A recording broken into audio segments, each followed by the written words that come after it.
자, 이제 두 번째 시간 시작하겠습니다. 두 번째 강좌.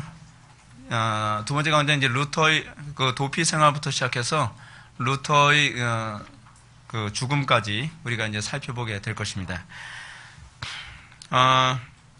루터는 이제 보름스 제국 의회를 마치고 비텐베르그로 향합니다. 루터가 다시 돌아가고 있는 상황에서 루터는 그 길거리에서 누구한테 죽임을 당할지도 모르는 그런 위협을 받으며 이제 고향으로 다시 돌아가는 것이죠. 그런 상황에서 루터는 무장한 무리들에 의해 눈이 가려진 채로 납치를 당하게 됩니다.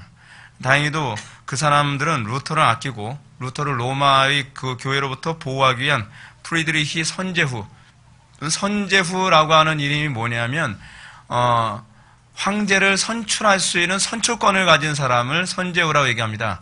그러니까 소위 선제후라고 얘기하면 독일의 뭐 왕쯤 되는 사람이죠. 그걸 이제 그런 사람을 선제후라고 합니다. 근데 프리드리히 선제후, 프리드리히 선제후의 또 다른 그 명칭이 있는데 여러분들 옆에 보게 되면은 프리드리히 선제후 해놓고서 괄호 열고 뭐라고 되어 있죠? 프리드리히 와이즈라고 되어 있죠. 그래서 현명한 프리드리히 또는 지혜로운 프리드리히 뭐 이런 식으로 불립니다. 이 프리드리히 선제후 때문에 루터의 종교개혁이 성공할 수 있게 됩니다. 계속적으로 정치적인 방패막이가 되고 그리고 군사적인 방패막이로 루터의 이 종교개혁을 지지해 줍니다. 프리드리히 선제후는 루터를 은밀하게 바르트부르크 성으로 피신시킵니다. 그래서 루터는 턱수염을 기르면서 기사로서의 신분을 위장하고 이름을 웨르크 융거로 바꿉니다.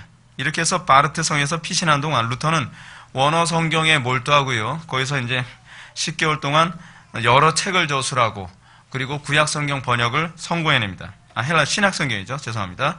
헬라어 신약 성경을 3개월 만에 독일어로 완전히 번역하는 데 가는 쾌거를 이룹니다. 루터의 신약 성경은 독일 기독교인들에게 생명의 양식이 되었을 뿐만 아니라 독일 문학사와 언어학사에 큰 영향을 미친 유산이었습니다. 루터의 그 신약 성경은요, 어느 정도로 번역을 잘했는지 사람들이, 그 문학가들이 이런답니다. 루터의 그 루터 성경, 그 번역된 성경을 읽으면서, 야, 루터의 이, 문체가 너무나 탁월하고 아름답다라고 얘기를 하면 독일 사람들은 이렇게 얘기한답니다. 우리는 모두가 그런 언어를 사용합니다. 라고 얘기할 정도로. 그러니까 독일 사람들의 그 탁월하고 아름다운 언어의 표현이 루터 성경에 의해서 나왔다는 거죠. 그러니까 루터가 끼친 영향력은 엄청납니다. 우리가 생각하는 거하고 상상을 초월할 정도입니다. 루터에 의해서 독일의 문학적 흐름이 바뀝니다. 루터에 의해서 가정의 분위기가 바뀝니다. 루터에 의해서 교육적인 수준이 다 높아집니다. 그래서 유럽 전체의 의식 수준을 루터에 의해서 100년 안에 다 개혁돼 버려요. 그러니까 우리가 자꾸 종교개혁을 어떤 식으로만 생각한다고요? 교회개혁으로만 생각을 하는데 루터의 개혁은 교회개혁 정도가 아니었어요. 그런 자기의 삶에 대한 개혁이다 보니까 자기 삶에 관계된 모든 영역이 다 개혁되었던 것처럼 루터의 가르침을 받은 사람들은 그 삶의 모든 영역이 같이 다 개혁되는 거예요. 그러니까 독일 전체가 개혁되는 거죠. 근데 이제 문제는 뭐냐면 루터가 이렇게 그 은신 생활할 때 바르트부르크 성에서 이제 은신 생활하는 동안에 독일 안에서는 이제 엄청난 일이 벌어졌습니다. 특히 이제 비텐베르그 같은데 하이델베르크 같은 데에서 종교 개혁이 일어나는데 그 종교 개혁을 누가 이제 주도하냐면 칼슈타트라고 하는 칼슈타트는 어떤 사람이냐면 루터의 1년 정도 되는 선배고요. 그리고 여러분들이 잘 아는 멜라니톤이라고 하는 사람이 있습니다. 멜라니톤은 루터가 교수 생활할 때 자기 후배로 들어왔던 사람이에요. 근데 이 두 사람에 의해서 이제 종교 개혁이 일어나고 있습니다. 근데 하이델베르그라든지 그렇지 않으면은 루터의 활동하는 것, 하여간 그쪽에서 이제 개혁이 일어나는데 칼슈타트 같은 경우에는 사람이 굉장히 과격했다 그럽니다. 여러분 여기서 먼저 한번 볼까요? 이 부분을 좀 건너뛸 뻔했네요. 루터가 바르트부르크에서 은신 생활할 때에 그가 얼마나 그곳 생활을 힘들어했는지 여기서 잘 보여줍니다. 밑에서 5번째 보면 그곳 생활은 사람들과 대화하기 좋아하고 열정적으로 거룩한 전쟁에 불붙어 있었던 루터에겐 마치 반모성과 같은 고통의 시간으로 여겨졌다. 그러므로 그는 그곳에서 이런 말을 했다. 나는 싸움터에 있고 싶었다. 이곳에서 썩는 것보다는 차라리 이글거리는 숫더미에서 타고 싶었다. 야, 이 말을 이렇게 해야 됩니다, 여러분. 비텐베르크에서의 교회 개혁을 보시겠습니다. 루터가 이렇게 바르트부르크 성에서 운신하는 동안 비텐베르크에서는 칼슈타트와 멜라이톤에 의해 주도된 개혁이 한참 진행 중에 있었습니다.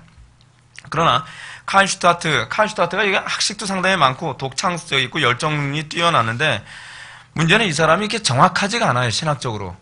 그리고 좀 엄벙덤벙해서 신학적인 이 표출이 좀 위험하게 자꾸 이게 펼쳐지는 경향이 많이 있습니다. 이번에 뭐 영화 나왔는데 그 영화에서도 여러분 칼슈타트가 굉장히 과격하게 나오는 사람으로 나오거든요. 오버 액션 한다고 보면 안 돼. 실제로 그랬어요. 칼슈타트가. 제가 영화 보면서 야 이거 루터의 생애에 대해서 모르는 사람은 이거 너무 오버 액션 한다고 보였다. 막 칼슈타트가 거기서 막 성직복을 벌써 막 집어 던집니다. 막. 근데 실제로 그랬다는 거예요. 실제로 칼슈타트가 굉장히 과격했어요. 칼슈타트는 미사와 고해성사, 성체 숭배, 독신서약, 수도원제도 자체를 비판했고요. 사제복과 교수 가운을 벗어던졌고 평상복 차림으로 미사를 집례하였습니다. 비텐베르크 교구 교회에 있는 성인들의 화상이나 성상, 제단, 그림, 깃발 등을 제거했으며 이 모든 것을 포괄적으로 철거하고 태워버렸습니다. 더 심각한 것은 그가 루터의 만인 제사장서를 잘못 이해하여 평등주의로 이해하고 모든 교회의 직함들과 직위를 배격하면서 자신을 형제 안드레로 소개했습니다. 그래서 마치 무교적주의로 가버리고 만 거예요. 그러니까 이 신학을 정확하게 이해하지 못하면 항상 문제가 되는 거죠. 만인 제사장설에 관해서도 한국교회 교인들이 좀 잘못 이해하는 경향이 있지 않습니까? 마치 모든 거 다 평등하다 싶으니까 교회 질서까지 다 무너뜨리는 경향이 많이 있잖아요. 근데 그게 칼슈타트한테서도 또 나타났던 부분이었습니다. 뿐만 아니라 그는 자신이 직접 성령의 영감을 받았다고 주장하면서 오늘날 일어났던 분이 그대로 또 나타나고 있어요. 기록된 성경 말씀을 경시했습니다. 그는 내면의 신비주의와 실천적 급진주의를 결합하여 환상과 꿈을 통해 하나님과 천사 가브리엘과 직접 대화한다고 자랑했습니다. 칼슈타트의 이런 혼란을 멜라이톤은 얼마든지 신학적으로 반박할 수 있었는데 이따가 여러분 보시겠지만 멜라이톤은 굉장히 좀 약간 우유부단합니다. 좀 약간 마음이 연약하고 사람이 좀 말랑말랑합니다.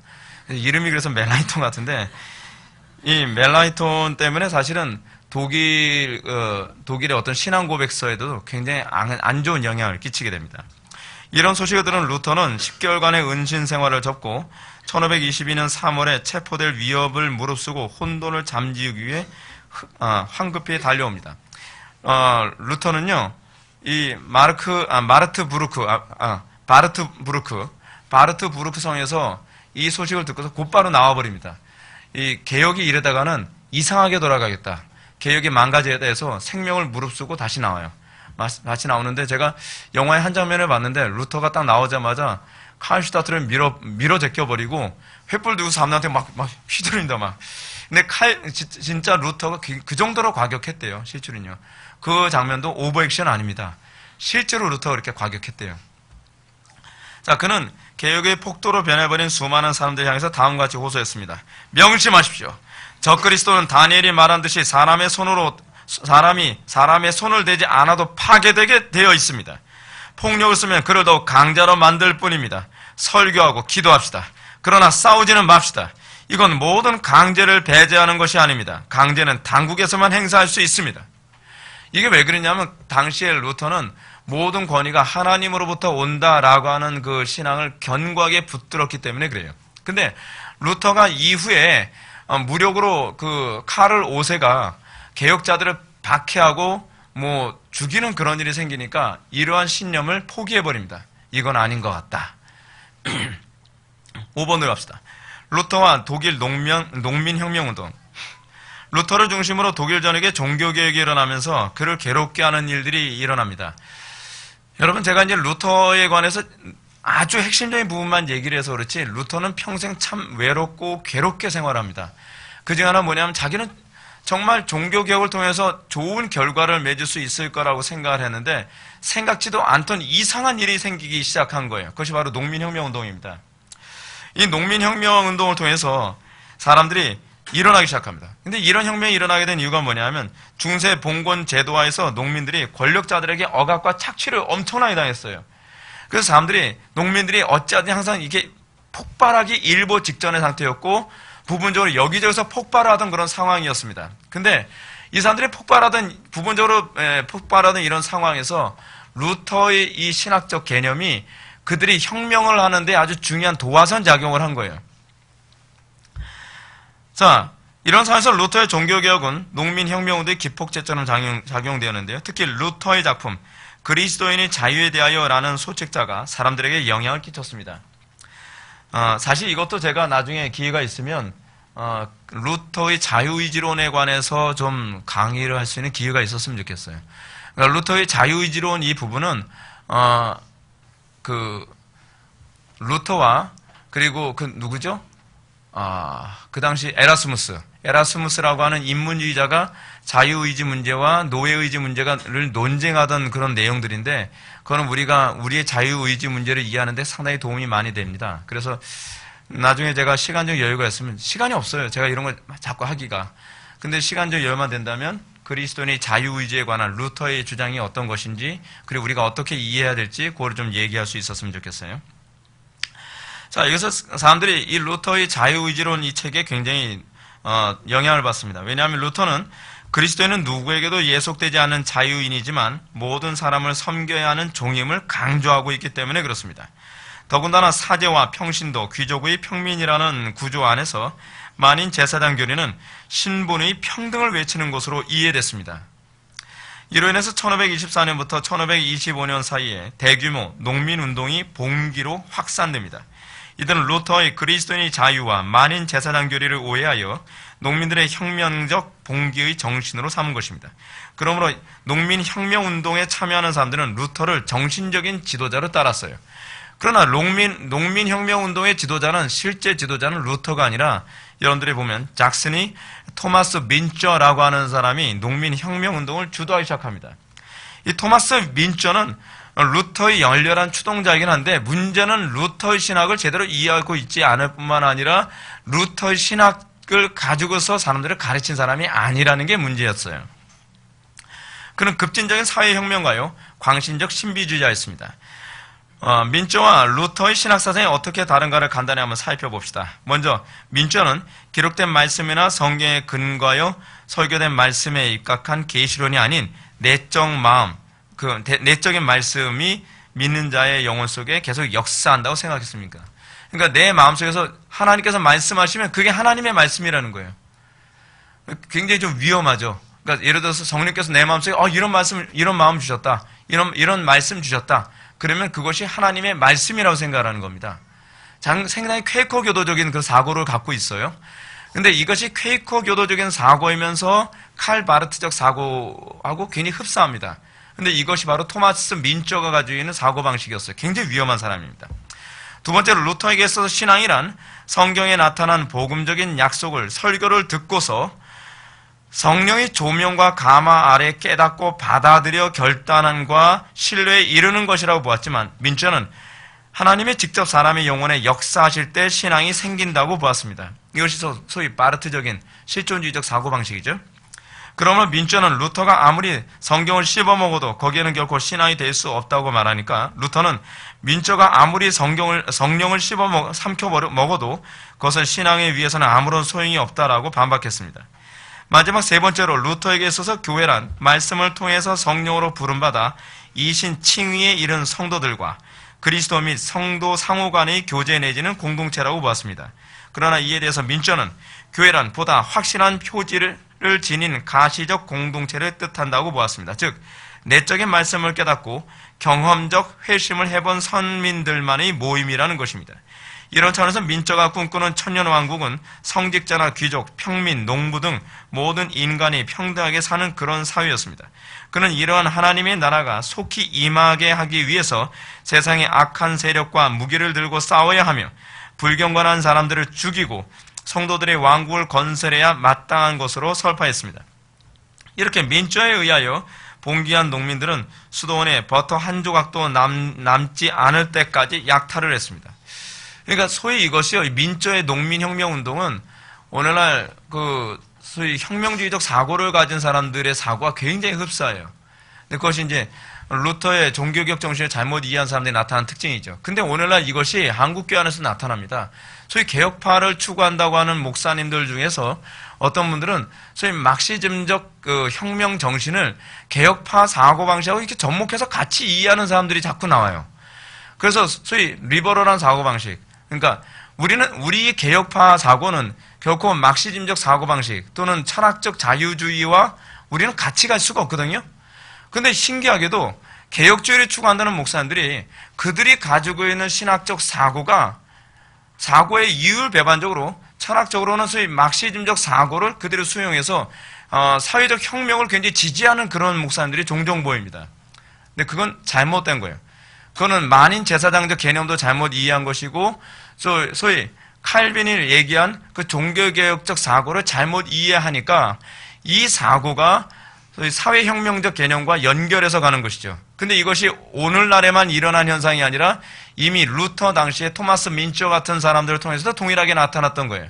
그래서 선무당이 사람 잡는다고 복음을 정확하게 이해하지 못하면 자꾸 이런 식으로 위험하게 돌아갈 수 있습니다.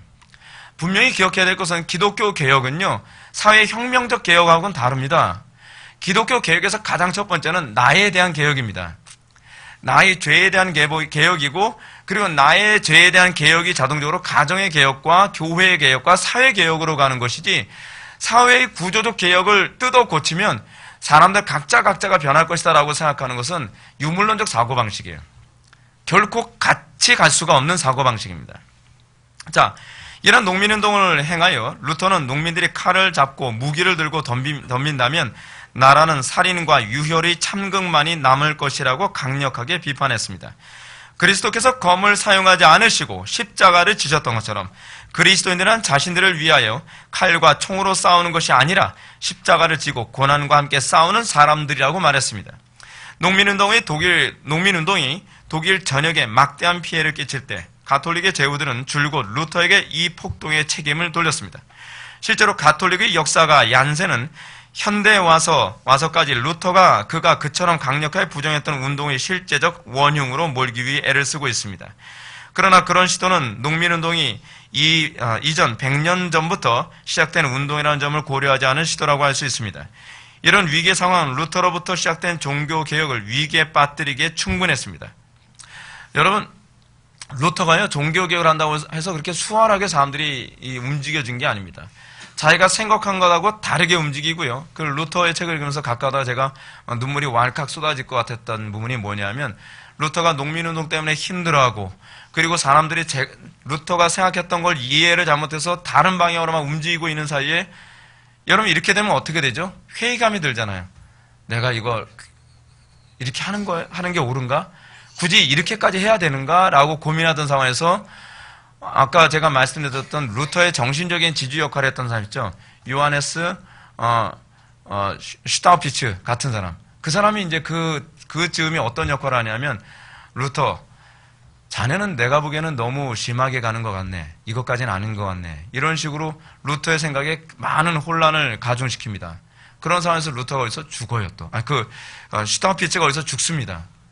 그러니까 자기의 정신적인 지지자였고 나를 그렇게 힘을 줬던 사람이 그런 말을 하면서 금방 세상을 떠나고, 그런 가운데서 칼 슈타트 같은 동역자들이 개혁을 잘못해서 결국 루터의 곁을 떠나고, 그러면서 또 다른 어떤 루터의 동역자가 있는데 그런 사람도 떠나고, 루터가 점점점 외로워집니다. 그러니까 제가 그 부분을 읽는데 눈물 날 것 같더라고요. 얼마나 외로웠을까, 얼마나 괴로웠을까. 그러면서 정말 이걸 어떻게 진행해 나갈 수 있었을까, 굉장히 좀 불쌍하더라고요. 그러니까 루터가 이 농민혁명 때문에 궁지에 몰릴 때 루터는 이렇게 얘기를 했습니다. 농부가 공공연하게 반란을 일삼는다면 그는 하나님의 법을 벗어나는 것입니다. 반란은 단순한 살인이 아니라 온 땅을 휩쓸어 황량하게 만드는 대화재나 마찬가지입니다. 따라서 반란이 일어나면 온 땅이 살인자와 피로 흥건해지며 고아와 과부가 생기게 됩니다. 그건 모든 것을 뒤집어 놓은 큰 재앙이나 다름이 없습니다. 그러므로 누구든지 할 수 있거든 은밀하게든 공공연하게든 쳐 죽이고 목졸라 죽이고 찔러 죽이게 하십시오. 반역자보다 더 유해하고 상처를 가져오며 악마적인 것도 없습니다. 그것은 마치 미친 개를 죽이지 않으면 안 되는 것과 마찬가지입니다. 그 개를 때려 눕히지 않으면 오히려 당신과 온 지역이 물려 죽을 것입니다. 굉장히 과격했어요. 여러분, 루터가 왜 이런 말을 했을까요? 루터의 생애에 관한 책을 보게 되면 이렇게 얘기한 이유를 알아요. 굉장히 심각한 우울증을 앓고 있었거든요. 너무 스트레스를 받고 건강 상태는 너무나 안 좋고, 루터가 이제 뒤에서도 이제 그 얘기가 나오는데, 루터가 평생 괴로움을 당한 것이 우울증인데 그 우울증이 아주 극심한 우울증이었다 그럽니다. 근데 이런 상태에서 외로움과 또 궁지의 몰림과 이런 어려움이 막 송두리째 몰려온 데다 루터가 거의 공포에 사로잡힐 정도였대요, 이때. 그러니까 루터가 거의 자기 감정이나 생각이 절제되지 못한 상태에서 그냥 터져나온 거예요. 이런 농민운동은 결국 1525년 5월 프랑켄하우젠에서 완전히 진압됩니다. 이때 폭동 주도자였던 민초는 도망쳤으나 끝내 붙잡혀 고문을 받고 목이 잘렸습니다. 농민들은 10만에서 15만 명 정도가 생명을 잃었습니다. 튜링겐에서는 70개의 수도원이, 프랑겐에서는 270개의 성과 수도원이 파괴됐습니다. 이러면서 루터의 주변 사람들이 다 떠난 거예요. 그러니까 그리고 또 루터가 그렇게 의지했던 슈타우피치 같은 사람이 그때 이제 늙어서 죽게 되고요. 얼마나 괴롭겠습니까? 저는 이런 부분 보면서 참 하나님께서는 하나님께 사용하는 자들을 굉장히 외롭게도 하시는구나라는 걸 많이 느낍니다. 하필 이때에 하필 루터 옆에서 힘이 될 수 있는 그런 사람들이 여기서 이렇게 떠날까? 얼마나 괴로웠을까? 이런 생각이 듭니다. 혁명운동이 끝나고 난 후에 루터는 농민들로부터 외면을 당해야 했습니다. 루터가 농민들을 향해서 쳐 죽이고 목 졸라 죽이고 찔러 죽여라라고 하는 구절이 그들로 하여금 등을 돌리게 한 것입니다. 뿐만 아니라 가톨릭 제후들과 일부 영주들은 루터의 종교개혁이 농민들의 반란을 선동한 원인이라고 비판했습니다. 그리하여 루터의 개혁은 농민들과 귀족들 모두에게 미움과 비난을 받는 처지로 전락하고 맙니다. 그래서 우리는 롤란드 베인톤이 농민혁명운동과 관련하여 루터의 이런 과격한 실책에 나오게 된 심리적 배경을 어떻게 설명하는지 들어볼 필요성이 있습니다. 한번 들어봅시다. 여기서 가장 깊은 상처를 받은 것은 루터 자신의 영혼이었다. 그가 겁낸 것은 이제 하나님, 마귀, 자기 자신이 아니라 혼란이었다. 그는 어찌나 겁에 질렸던지 때때로 완고하고 무분별하게 나왔으며 아무런 해가 없는 사람들에게까지도 닥치는 대로 억누리려 했다. 그것은 그들 속에 초기 토마스 민초와 같은 사람들이 숨어있지 않을까 하는 조바심 때문이었다. 이해가 되죠? 인간적으로 참 납득되는 부분입니다. 그리고 되게 불쌍해요. 루터를 보면 되게 가슴이 아픕니다. 이 즈음에서 개혁자 루터가 심리적으로 얼마나 어려운 싸움을 하면서 살았는지 알 수 있다. 루터의 전생에는 우울증에 대한 투쟁이자 믿음을 위한 하나의 싸움이었다고 한다.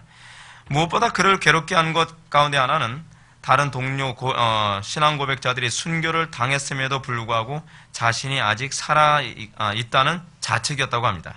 또 다른 하나는 처음 회심할 때부터 그를 괴롭게 했던 죄에 대한 가책이 바로 그것이었습니다. 이와 관련하여 루터가 끊임없이 양심의 가책으로 공격해왔던 마귀를 어떻게 대적했는지 잠시만 보는 것도 흥미롭습니다. 루터는 이 죄의 문제 때문에 굉장한 괴로움을 했거든요. 회심했음에도 불구하고 끊임없이 루터는 마귀는 루터에게 끊임없이 죄를 자꾸 이렇게 고소하는 그런 공격을 끊임없이 했다 그럽니다. 그때 루터가 이렇게 반응했대요. 아주 재밌습니다. 내가 잠자리에 들면 언제나 마귀는 날 기다리고 있다. 그가 날 괴롭히기 시작할 때 나는 마귀야 잠자야겠어. 낮에는 일하고 밤에는 자거라 하는 게 하나님 명령이잖아. 그러니 제발 가줘 라고 대답한다. 그래도 듣지 않고 여러 가지 죄의 목록을 들고 나오면 그래 이 친구야 다 알고 있어. 자네가 그냥 지나친 것보다 더 많은 죄를 알고 있는 나야. 여기 몇 개 더 있으니 그것까지 묵살하게나 하고 말한다. 그래도 여전히 물러나지 않고 날 성가시게 굴면서 죄인으로 비난하면 나는 그를 꾸짖으면서 성사탄이여 날 위해 기도해 주시옵소서. 혼자만 거룩하신 분 하나님께 가서 당신에게 필요한 은혜나 구하시구려. 날 말끔히 정돈해 주시고 싶거든 의사여 내 몸에 병을 고치게 나오고 말한다. 굉장히 좀 익살스럽습니다. 사람이. 루터의 결혼과 가정개혁 이렇게 힘들 때 이 시기에 루터가 결혼을 합니다. 그러니까 하나님께서 그 어려운 시기에 루터의 정신적인 어떤 힘을 붙여주기 위해서 하나님께서 카타리나 폰 보라라고 하는 여자를 아내로 준 것 같아요. 루터는 결혼을 매우 소중하게 여겼고 결혼 생활이 독신 생활보다 훨씬 따뜻하고 단정하다고 했으며 만약 그것이 없다면 지옥과 다름이 없을 것이라고 말했습니다. 그러므로 루터는 중세 로마 가톨릭의 결혼관을 비판했습니다. 그리고 수도사들과 수녀들의 결혼을 위해 끊임없는 노력을 기울여 왔는데요. 루터가 수녀들을 구출하기 위해서 맥주통인가요? 거기다가 뭐 수녀들을 이렇게 딱 숨겨가지고 막 끄집어내오고 하여간 별짓 다 했대요. 루터가 참 재밌는 사람입니다. 카타리나 폰 보라입니다. 그래서 이제 수녀들을 다 시집을 보냈는데 끝까지 시집을 못 가고 있었던 여자, 안 간 게 아니라 못 가고 있었던 여자였어요. 카타리나 폰 보라가요. 카타리나 폰 보라, 뭐랬어요? 이것도 좀 이쁘게 그린 편인 것 같은데, 제가 알기로는 불가리아에 있는 선교사님이 하시는 얘기가 여기 갔다 오셨는데, 이 보라가 별로 이렇게 이쁘지가 않대요. 좀, 왜 그래요? 하여간 그렇답니다. 별로 이쁜 여자가 아니래요. 왜 그런 반응이 나오는지 모르겠는데. 하여간, 들으십시오. 그러던 가운데 이제 카타리나 폰 보라 혼자 이제 시집을 안 가고 있었는데, 보라도 사실은 루터를 별로 이렇게 결혼해야 되겠다라고 생각은 안 했고, 루터도 카타리나 폰 보라하고 결혼할 생각은 그다지 별로 안 했다 그럽니다.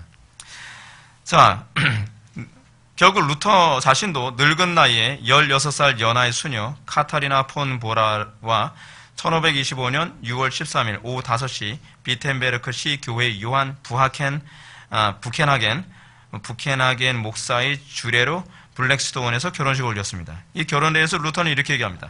내가 내 아내를 사랑하지 않은 것은 아니지만 홀딱 반한 것은 아니다. 그러나 그는 결혼 후에 정말로 모범적이고 아름다운 결혼 생활을 했습니다. 이때 루터의 나이는 42세였습니다. 루터가 결혼을 하려고 한 이유가 아주 재미있는데요. 몇 가지 있습니다. 첫 번째는 그는 결혼을 통해서 교황을 괴롭히고 싶었다. 두 번째로는 혈육의 아버지를 기쁘게 해주고 싶었다. 세 번째는 마귀를 안달나게 만들고 싶었다 라고 얘기합니다. 또한 결혼에 대해서 흔들리고 있는 사람들에게도 가정생활의 모범을 보여줌으로써 성직자들의 가정생활이 세상에 다시 있게 하고 싶었다고 합니다. 그러니까 루터는 단순히 결혼을 한 것이 아니라 결혼 생활도 개혁하고 싶었다는 거예요. 내가 결혼 생활을 이렇게 함으로써 독일 사람들이 결혼 생활은 저렇게 하는 거구나라고 하는 어떤 모델을 만들어주고 싶었다는 거예요. 이 사람은 진짜 개혁자예요. 근데 개혁은 그렇게 하는 거거든요. 루터는 이렇게 카타리나 폰 보라와 결혼하여 8년 동안 3남 3녀 총 6명의 자녀를 낳았는데 두 아이는 먼저 천국에 보내야 했습니다. 그리고 자기의 6아이들 말고 친척 가운데 고아가 된 아이들 4을 길렀습니다. 루터가 두 아이를 이제 잃었는데요. 한 아이는 전염병이 돌 때, 그 전염병 때문에 온 땅이 다 전염병이 돌 때 그때 한 아이를 잃었습니다. 그리고 나서 루터가 또 하나의 아이를 잃습니다. 근데 굉장히 가슴이 아파요. 루터가 이렇게 얘기합니다. 하나님께서는 우리 딸을 정말 더 좋은 곳으로 보내신 줄 믿습니다. 그러나 왜 이렇게 슬프죠? 라고 얘기합니다. 정말 굉장히 인간적이에요. 네. 루터는 특히 아이들 양육에 지대한 관심이 있었습니다. 그래서 루터는 자녀들을 어떻게 하면 가장 잘 돌볼 수 있을까에 관심을 두며 그리스도께서 어린 자녀들을 마귀에게서 항상 지켜주시기를 기도했습니다. 그런 결혼생활 자체를 인격을 닫는 하나의 학교로 묘사하면서 결혼생활은 교회가 덕을 훈련하는 장소와 하늘로 가는 가장 확실한 길로 취급해오던 수도원 제도를 대체했습니다. 그래서 루터가 보는 관점에서의 가정은 수도원과 같은 곳이어야 된다라고 생각하는 거예요. 그 얘기는 무슨 얘기냐면 엄격해야 된다라는 그런 의미가 아니라 천국에 가는 데서 가장 탁월한 하나님의 수단으로 사용되어져야 된다는 거예요. 정말 우리 공감하지 않습니까? 근데 우리는 가정을 버렸죠. 오늘날 한국교회는 가정을 방치시켜놔 버렸어요. 이거는 개혁의 정신에 위배되는 것입니다. 이러한 루터의 가정관이 독일 전체에 영향을 미쳤고 루터의 가정생활로 말미암아 독일인들의 가정생활도 다 개혁되어 버리고 말았습니다. 루터의 아내 카타리나 폰 보라에 관해서 한번 살펴봅시다. 그럼 여기서 잠시 루터의 아내 카타리나 폰 보라에 대해서 살펴보자. 그는 1449년 1월 29일 라이프치히 인근의 리펜도르프라는 작은 도시에서 작센의 한 귀족 가문에서 태어납니다. 그녀는 6살 때 어머니를 여의고 베네딕트 독일 수녀원에 보내줍니다. 그리고 16세의 나이가 되었을 때 그녀는 수녀로서의 삶을 살겠다라고 맹세하고 18년 동안 수녀 생활을 하게 됩니다. 귀족 출신의 젊은 여인 카타리나는 열정 있는 여인이었으며 자부심이 강하고 말을 잘하는 달변가라서 사람들 눈에 잘 띄었다 그럽니다. 진짜 달변가였어요. 진짜. 그리고 굉장히 머리가 잘 돌아가는 여자였습니다. 그래서 루터가 낙심하고 주저앉아 있고 막 그럴 때 루터를 굉장히 내조를 탁월하게 잘했는데 여러분들이 잘 아는 아주 유명한 일화가 있지 않습니까? 루터가 개혁을 하면서 너무 낙심해서 앉아 있으니까 카타리나 폰 보라가 검은색 상복을 입고 루터 앞에 나타났다 그러잖아요. 그러니까 루터가 한참 우울한 상태로 가만히 있다가 아내를 딱 보는데 아내가 검은색 소복을 입고 있으니까 아, 누가 죽었어? 예, 돌아가셨습니다. 누가 돌아가셨는데? 하나님이 돌아가셨습니다. 이 사람이 무슨 소리 하는 거야? 하나님이 돌아가시다니. 하나님이 안 돌아가셨죠. 근데 당신은 왜 하나님이 돌아가신 것처럼 그러고 있습니까? 힘내십시오, 여보. 내가 당신을 위해서 기도할게요. 같이 힘냅시다. 그렇게 해서 다시 이 거룩한 전쟁을 수행할 수 있게 했다는 거예요. 굉장히 지혜로운 여자예요. 근데 지혜롭기만 한 여자가 아니라 아주 대단한 여자예요. 그녀는 외모나 교양이 특출나지는 않았지만 분별력이 있고 지적이었다고 합니다. 굉장히 지적이라서요. 루터가 토론하면서 자기 가정에서 가르칠 때 카타리나 폰 보라가 가끔가다 한마디씩 던지는 말이 굉장히 탁월했대요. 굉장히 대단했던 여자였습니다. 결혼한 후에 카타리나는 평생 가난과 싸워야 했습니다. 그렇기 때문에 그녀는 가정의 생계를 책임져야 했으므로 과수원 일들을 해야 했습니다. 과수원에서는 사과, 포도, 복숭아, 호도, 배가 있었습니다. 또한 작은 양어장도 만들고 거기서 송어, 잉어, 곤들매기를 낳았습니다. 그는 또한 안뜰에서 닭, 오리, 돼지, 소를 길렀으며 도살도 혼자서 했다고 합니다. 대단한 여자예요. 굉장히 억신 여자예요. 소 잡을 때 잡아! 그래서 칼질해서 죽이고 막. 무엇보다 그녀는 루터의 건강을 책임져야 했습니다. 왜냐하면 루터가 너무도 자주 아팠기 때문입니다. 루터는 번갈아가며 통풍, 불면, 감기, 치질, 변비, 결석, 현기증, 심한 기울임 등으로 고생을 했는데요. 카타리나는 이런 남편을 위해서 약초, 찜질, 마사지에 능했다고 합니다. 한 번은 루터가 죽을 정도로 심하게 앓았을 때 그녀는 나뿐만 아니라 전 세계를 위해 당신을 살리겠어요 라고 하며 밤낮을 가리지 않고 간호했다고 합니다. 나중에 의사가 된 그녀의 아들 파울은 그녀를 가리켜 반의사라고 불렀습니다. 근데 어떤 책에 보니까 루터의 가정이 이렇게 가난했던 이유가 루터의 씀씀이가 되게 해펐대요. 씀씀이 되게 해펐는데 손님들이 오게 되면 꽃병 예쁜데 그러면 그 사람한테 그런 됩니다. 내 아내가 못 보게 가져가. 막 이랬대요. 이거는 내 아내가 감춰둔 건데 줄게. 이런 식으로 막 퍼준대요, 막 루터가. 그래서 이 경제적인 걸 당해낼 수 없을 정도였다는 거예요. 아내는 계속 노동을 해서 돈을 벌어오고 남편은 막 퍼주고. 자, 그리고 루터가 영적인 침체와 우울증에 시달 때도 카타리나는 적절하게 남편의 마음을 붙잡고 격려해주는 탁월한 조력자였다고 합니다. 루터에게 있어서 카타리나는 정신적으로 영적으로 훌륭한 내조자였습니다. 그러한 그녀를 루터는 진심으로 존경하고 사랑했다는 것을 다음 같은 말로 표현합니다. 루터의 말입니다. 나는 프랑스나 베니스를 다 준다 해도 카타리나와 바꾸지 않을 것이요. 그 이유는 하나님께서 내 일생에 제일 귀한 선물로 카타리나를 주셨고 나는 그녀에게 속한 자이기 때문이요. 말을 이렇게 해야 된다니까요. 이렇게 아름다운 결혼 생활을 했음에도 불구하고 루터는 결혼 생활에 대해서 다음같이 얘기를 합니다. 결혼 생활은 쉬운 일이 아니다. 결혼 생활은 쉬운 일이 아니다. 그것은 끊임없이 상호 노력해야 하는 일이며 기도해야 하는 일이다. 아내를 얻는 일은 어렵지 않다. 그러나 아내를 변함없이 사랑하는 일은 쉽지 않다. 결혼 생활에서 조화보다 더 달콤한 것은 없으며 불화보다 더 씁쓸한 것은 없다. 그리고 불화 다음으로 쓰라는 것이 있다면 그것은 자식을 잃는 일이다. 나도 그 아픔을 안다. 자식을 둘이나 잃었기 때문에 너무 괴로웠던 거예요. 자, 7번. 유럽 전역으로 확산된 종교개혁. 소위 농민전쟁으로 불리는 농민혁명운동의 거대한 충격이 지나간 후에 종교개혁의 흐름이 약화된 것은 아니었습니다. 사단의 어떤 공격이 나오더라도 하나님의 작정하심을 막을 수는 없었습니다. 루터로 시작된 종교개혁은 이제 비텐베르크 한 지역이 아닌 독일 전역으로 확산되었습니다. 그리고 독일 전역으로 확산된 루터의 종교개혁은 유럽 전역으로 확산되었습니다. 하나님께서 루터를 통해 시작하신 종교개혁은 요원의 불길처럼 걷잡을 수 없을 정도로 확산된 것입니다. 그래야 덴마크, 스웨덴, 핀란드, 스위스, 노르웨이, 아이슬란드 등 나라가 가톨릭에 등을 돌리고 루터교를 국교로 삼았습니다. 또한 오스트리아, 폴란드, 보헤미아, 헝가리, 프랑스, 영국, 스코틀랜드 등으로 계속해서 확산됐습니다. 하지만 얼마 안 돼요. 로마 가톨릭 교회가 다시 세력을 잡게 됩니다. 한번 보게 되면 스파이어 제국 의회라는 것이 나옵니다. 로마 가톨릭이 자기네들 세력이 점점 위축되어져 가니까 안 되겠다. 이제는 세속 권력을 통해서 이걸 통제할 수 있는 방법을 찾자 해서 스파이어 제국 의회라는 것을 소집을 합니다. 루터교로 시작된 종교개혁이 유럽 전역에 영향을 미치고 나라들마다 가톨릭에서 루터교로 국교를 바꾸기 시작하자 신성 로마 제국의 카를 5세는 친가톨릭주의자였거든요. 카를 5세는 루터의 종교개혁과 그의 문서들이 더 이상 확산되지 않도록 저지하고 싶었습니다. 그래서 카를 5세는 라인강 연안에 자리 잡은 독일의 오래된 도시 슈파이어에서 1526년 제1차 제국의회를 소집합니다. 제국의회는 각 나라마다 그곳을 통치하는 제후들의 종교를 믿게끔 허용해 주었습니다. 그러니까 제후가, 예를 들어 한 지역의 제후가 가톨릭이다 하게 되면 그 밑에 있는 모든 국민들은 무조건 가톨릭을 믿어야 돼요. 근데 제후가 개종을 해서 개신교다 그러면 그날은 모든 성당은 다 없어지고 다 뭐가 되는 거예요?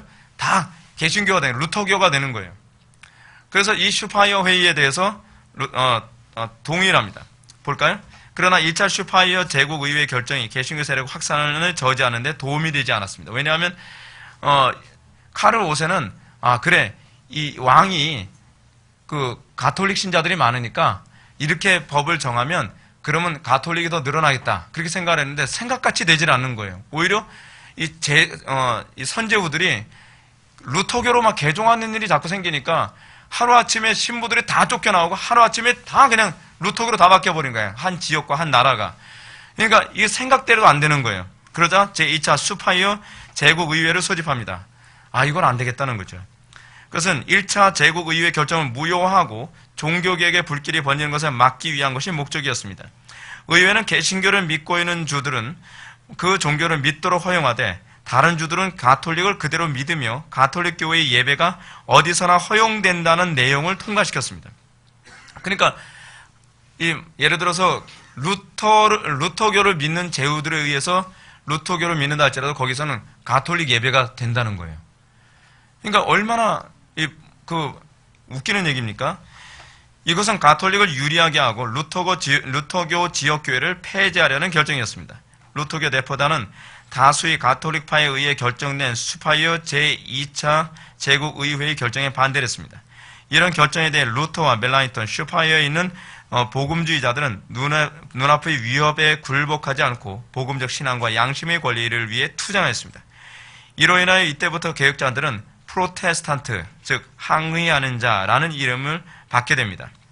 따라서 프로테스탄티즘 이란 말은 중세 로마 가톨릭을 반대하고 일어난 모든 종교 개혁의 교회들, 곧 개신교를 총칭하는 말이 됩니다.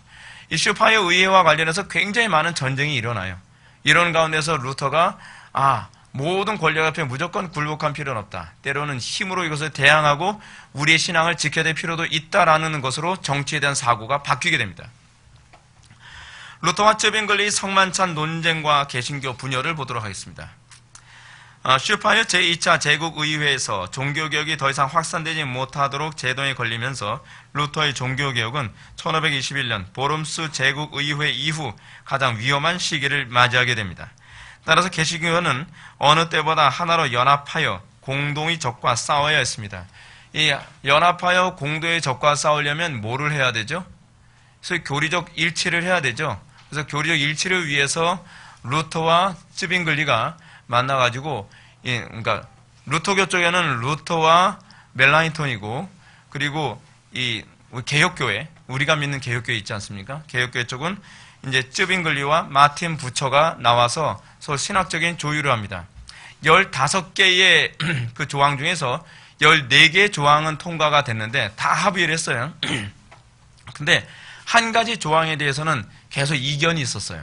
그것이 바로 성찬론이었습니다.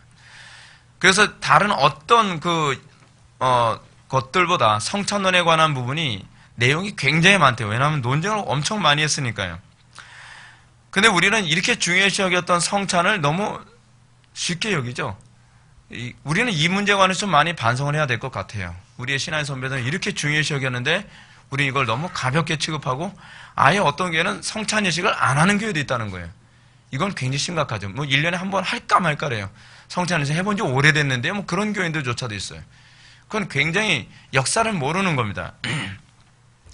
성찬 문제는 로마 가톨릭의 화채설에 대한 성경적 비판과 올바른 해석에 대한 논쟁이었습니다. 이 논쟁에서 개혁자들은 로마 가톨릭의 화채설에서 미신을 제거하면서 예수님의 성만찬 제정 의도를 다시 되살리려 했습니다. 이에 대해서 쯔빙글리는 기념설을 주장했고 루터는 공제설을 주장했습니다. 쯔빙글리의 기념설, 이 기념설은 무엇이죠? 성찬은 예수 그리스도의 십자가에 못 박혀 돌아가신 그 사건을 기념하기 위해서 있는 것이지 뭐 자꾸 이 빵이 예수님의 살이 된다 뭐한다 이 본질 이런 얘기 하지 말자. 이것이 이제 쯔빙글리의 주장이에요. 근데 루터의 공제설은 그러니까 이 본질과 관련된 것인데 가톨릭의 이 화채설과 어떤 차이가 있냐면 가톨릭의 화채설은 뭐예요? 실제로 빵이 예수님의 살이 된다는 것이고 포도주가 진짜 예수님의 피가 된다는 것인데 루터는 그거 아니다. 그거 아니다. 그게 아니라 예수님의 본질이 영적으로 임하는 것이다. 실제로 빵에 이 성질이 바뀌는 것이 아니라 빵에 예수님의 본질이 영적으로 임재하는 것이다. 포도주에도 예수님의 본질이 영적으로 임재하는 것뿐이다. 그런 사람들이 헷갈리는 거예요. 그러면 화채설하고 이거하고 무슨 차이예요? 그러니까 자꾸 루터의 그 주장에 대해서 쯔빙글리가 반박할 수밖에 없죠. 그러면 그게 나중에 화채설로 갈 수밖에 없다. 그거 아니다. 계속 공격합니다. 그래서 한번 좀 봅시다. 쯔빙글리 기념설은 기념 식사로서 이를 통해서 그리스도인들은 그리스도의 죽음이 구원의 유일한 근거임을 증거케 되며 구원의 깊은 신비를 묵상케 되는 것일 뿐이라고 주장합니다. 그러나 반면 루터의 공제설은 그리스도의 몸이 떡과 포도주의 주요 요소 속에 육체로 임하신다는 것이었습니다. 이런 루터의 공제설은 쯔빙글리의 비판을 받습니다. 그는 루터에게 왜 우리는 그리스도의 몸을 떡과 포도즙이라고 하는 실체에서 찾으려고 하느냐라고 공격을 했고 이에 대해서 루터는 나는 모르겠다. 나는 그리스도의 말씀에 의하여 포로된 자이다. 만약 그리스도께서 똥이라도 먹으라 하신다면 나는 그것이 유익한 줄 믿고 먹겠다라고 응수했습니다. 이 문제는 점점 더 심각한 논쟁거리가 되었습니다. 즉 그리스도의 몸은 하늘에 계신 아버지 하나님이 우편에 계시기 때문에 성만찬의 떡에까지 내려올 수 없는 것인지 아니면 영화롭게 된 그리스도의 몸이 세상 어디에나 편만하다가 성만찬 예배 때 임하시는 것인지 이 문제가 생겨야 됩니다. 이런 논쟁이 격해지자 루터는 말씀 이것이 결정적인 요소다라고 부르짖었고 이에 대해 쯔빙글리 측은 말씀의 상징적 의미를 주장하였습니다. 그리고 쯔빙글리는 루터의 고함 소리에 울음을 터뜨리기까지 했습니다. 이것으로 루터교회 개혁교회의 연합은 결국 실패로 돌아가고 맙니다. 그러나 이 성찬의 문제는 이후에 칼빈에 의하여 정확하게 정리됩니다. 칼빈은 영적 임재설을 설파함으로써 루터의 공제설과 쯔빙글리 기념설을 그것에 대한 균형을 잡습니다. 그러면 칼빈은 이 둘의 주장을 어떻게 절묘하게 조화를 시켜 균형을 잡았을까요? 먼저 칼빈은 루터가 지키기 원했던 성찬의 신비를 살리면서 정확하게는 대답하지 못했던 그리스도의 임재에 대하여 정리를 합니다. 즉 그리스도의 임재는 빵과 포도주에 일어나는 것이 아니라 바로 성찬에 참여하는 성도에게 임하는 것이다. 그렇게 함으로써 성찬의 신비를 지켜냅니다.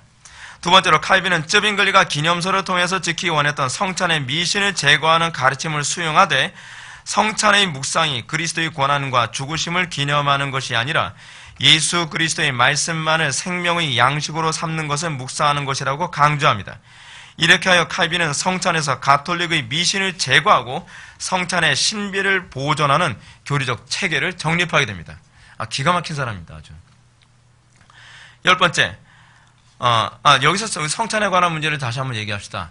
이게 왜 이런 현상이 나타날 수밖에 없냐면 로마 가톨릭의 성찬론에 있어서 그들은 자꾸 어디에 집중하게 만들었냐면 빵과 포도주에 집중하게 만들었거든요. 빵이 예수 그리스도의 살이 된다, 포도주가 예수님의 피가 된다라고 하는 이런 얘기를 하니까 자꾸 예수님의 살이 어떻게 이 빵이 어떻게 예수님의 살이 되느냐에 대한 그런 부분에 자꾸 집중하게 된 거예요. 근데 그 임재가 자꾸 빵에 집중되어 있는데 칼빈은 그게 아니다라고 생각한 거죠. 성경이 얘기하는 임재는 빵이 아니라 사람에게 임재하는 것이다. 근데 루터는 그걸 못 본 거예요. 쯔빙글리도 그걸 못 본 거죠. 자, 빵과 포도주에만 집중하던 것을 빵과 포도주를 통해 사람에게, 그의 백성에게 이것이 임재한다는 개념을 정리한 겁니다. 그러니까 나중에 루터가 칼빈하고는 사실은 만난 적은 없지만 루터의 이 성찬론과 관련되어진 글을 읽고 루터가 이런 얘기에 따릅니다. 진작에 칼빈의 이런 논리를 알았다고 한다면, 또는 칼빈을 진작에 만났다고 한다면 우리가 분열되진 않았을 것이다. 그러니까 칼빈은 천재예요. 근데 칼빈만 천재가 아닙니다. 루터도 천재입니다. 근데 루터가 볼 수 없는 영역을 칼빈이 발견하고 정리했다는 차원에서 영적인 거인 두 명이 막 살게 된 거죠. 그래서 종교개혁의 1세대를 루터라고 한다면 종교개혁의 2세대를 칼빈이라고 얘기합니다. 자, 이제 10번으로 들어가겠습니다. 아우스부르크 제국의회. 1529년 슈파이어 제2차 제국의회로 로마 교회와 개신교회가 분열이 되는 복잡한 상황 속에서 제국은 터키 군대의 침입으로 인한 위험에 빠지게 됩니다. 이런 상황에서 제국을 지켜야 했던 카를 5세는 가톨릭 교회와 개신교회가 서로 분쟁하는 것이 이 제국을 지키는데 굉장히 어렵다고 생각을 했거든요. 그래서 이 제국이 안정적으로 공동의 적인 이 터키의 이슬람과 싸우려면 이 종교가 두 개 화해를 해야 된다고 하는 부담을 안게 됩니다. 그래서 1530년 4월 황제는 아우스부르크 제국의회를 개최합니다. 이때 황제는 루터파 개신교인들에게 어떤 점에서 로마 가톨릭 교회와의 차이가 있는지 문서로 이걸 정리해달라고 요구합니다. 그러므로 작센의 선제후 요하네스 프리드리히 1세는 루터파 신자들에게 신앙 고백서를 작성해달라고 요구하거든요. 근데 이것을 이 요구에 대해서 이 요청을 받아들여 신앙 고백서를 이제 만드는데, 이 신앙 고백서를 만든 사람이 필립 멜라니톤입니다. 필립 멜라니톤이 루터의 신학을 집약해서 25개의 조항으로 정리를 하는데, 이것이 바로 그 유명한 아우스부르크 신앙 고백서입니다. 이때 이제 아우스부르크 신앙 고백서가 탄생하게 돼요. 이 신앙 고백서는 개신교 신학 고백서들 가운데 가장 첫 번째로 발표된 고백서라는 차원에서 큰 의미를 갖습니다. 그래서 시험 문제에 종교개혁 당시에 가장 첫 번째 나온 신앙 고백서가 뭔가요? 하면 아우스부르크 신앙 고백서로 쓰면 정답입니다. 시험 볼 리는 없습니다.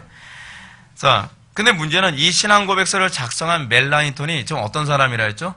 너무 말랑말랑한 사람이에요.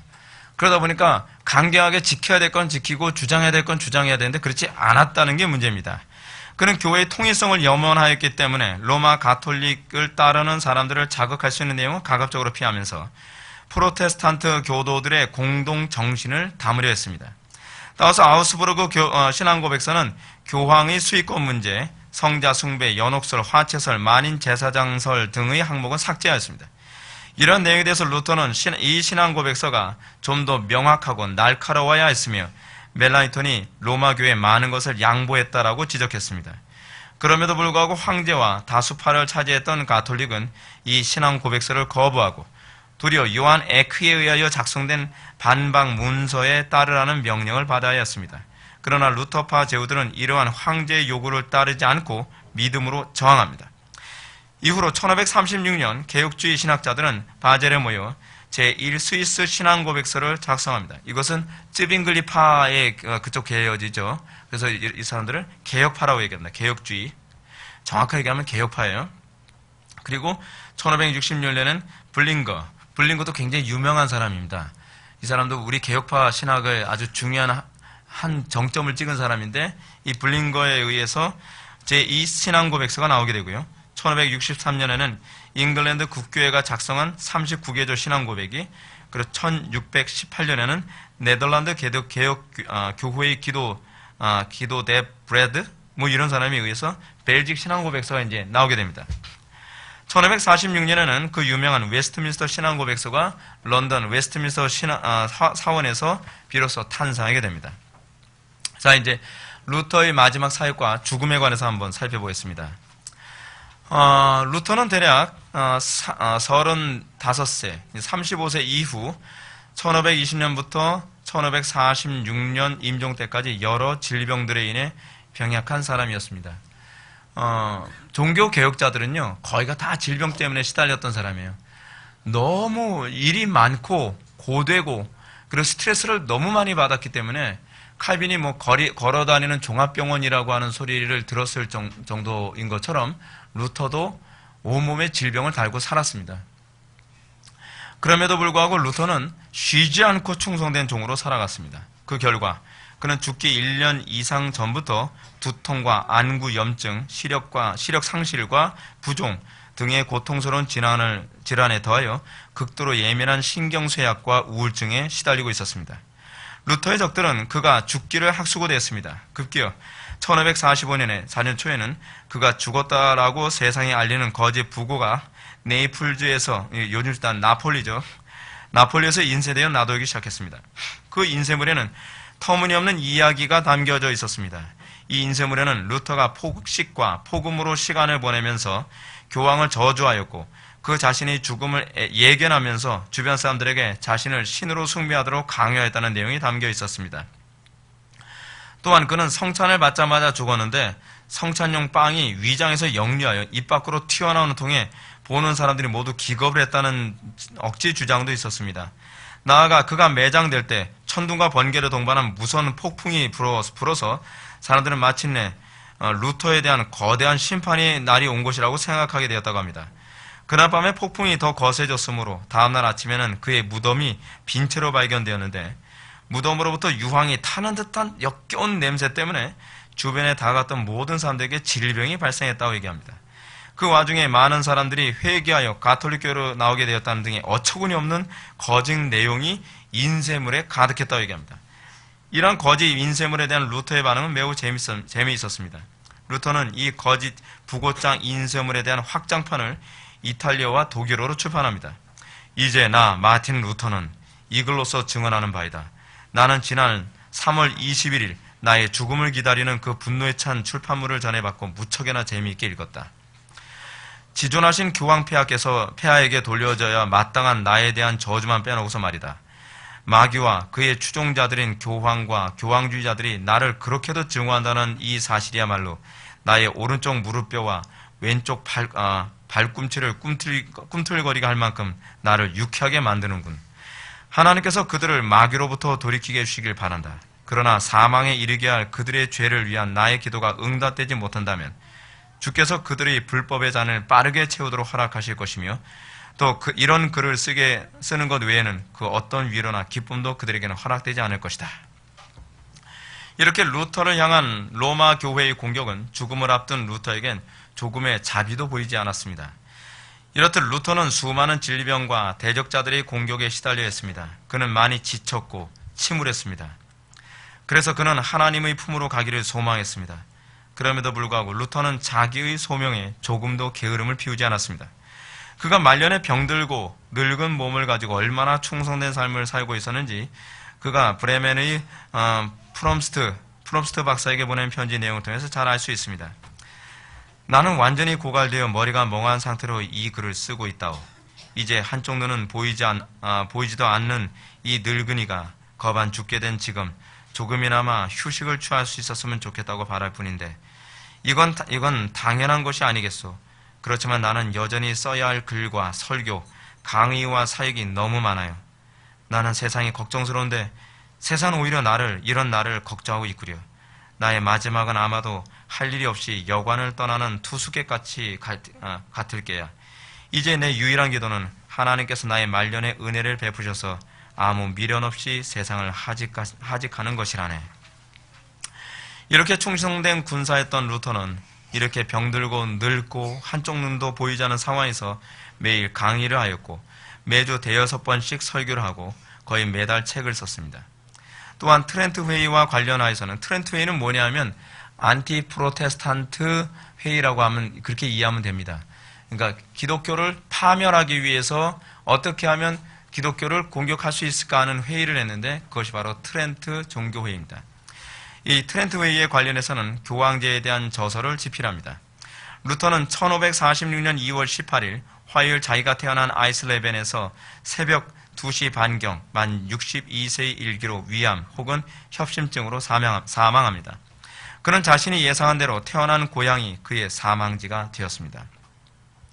루터의 죽음 후 그의 탁자 위에는 한 장의 메모장이 놓여 있었습니다. 그의 마지막 메모 내용은 오늘날 어두운 시대를 살아가는 우리에게 많은 것을 생각하게 합니다. 제가 읽겠습니다.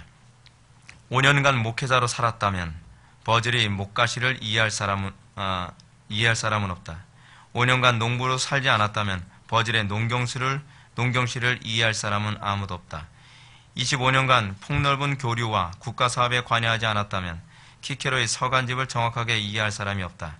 그러므로 만약 100년 동안 엘리야와 엘리사 같은 선지자들, 세례 요한 예수님, 그리고 사도들과 함께 교회를 섬기지 않았다면 어느 누구도 성경 말씀을 충분히 맛보았다고 주장할 수 없다.